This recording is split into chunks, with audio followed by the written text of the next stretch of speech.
the information you get from the database doesn't come with certainty. Again, you have three sources that can affect the data that you receive. And that data you receive is what creates your knowledge, creates your reality, creates the results of your past life visit. So it creates the reality. And you are one of those sources. So there's always uncertainty about whether what you think took place is actually what took place. You see, it could be possible that a person who just feels not good enough, who feels like they're small and not particularly important in the world, they may take that feeling of inadequacy and with that attitude, they may interpret a past life such that they did something wrong and now they deserve to be subservient and have to do what they're told and do tough things now because of that. But that may just be them coming up with a justification for the way they feel. The whole past life thing may just be justifying the way they feel about themselves. But how do you know whether it's true or not? Well, you can go ask a medium to do a past life for you, or someone else who does that, and see what they come up with, and make sure you don't tell them anything at all so they have nothing to go on, and see what kind of information you get like that from maybe 4 or 5 different people. And that would help you kind of focus in on what really was the truth. So you need to reach out to a broader source of information, not just the information that 1 or 2 people get, because 1 or 2 people can just be very biased, not intentionally biased, not that they're making anything up, but it may just come out that they're expressing things that have to do with their own,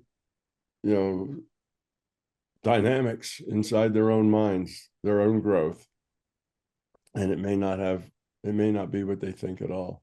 They may be justifying fears that they have. So you don't know. There's always a lot of uncertainty in this sort of thing. And even if you get 10 people to do it and they all come up with similar things, doesn't necessarily mean that that's what happened. It just means that the larger consciousness system each gave them similar things. Why is that? Because those things actually happened, or because that's the story that the person's supposed to deal with? Because that's the challenge that will help them grow. So you never know for sure about intents and what happened in the past and how it affects you. You never know any of that for sure. There's no certainty in the intuitive space. Intuitive space will get you lots of information, but there's always a level of uncertainty that goes with it. That's why you always have to be skeptical, and you always have to ask the question, how does that help me?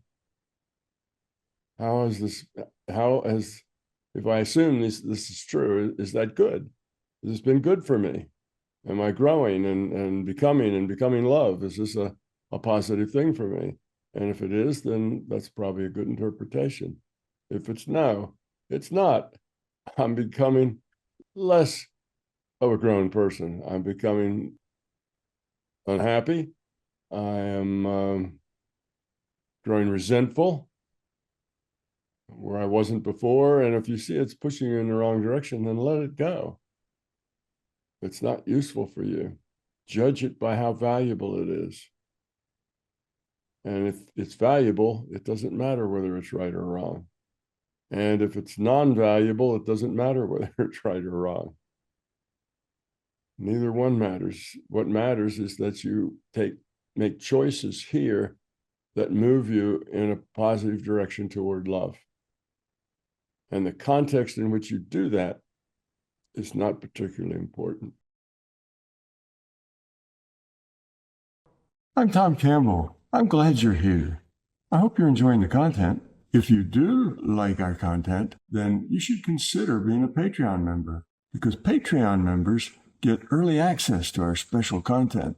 You will also be able to get your questions answered by me in special Q&A sessions just for the Patreon members. And most importantly, your contribution as a patron member will enable us to produce the content that you're looking for.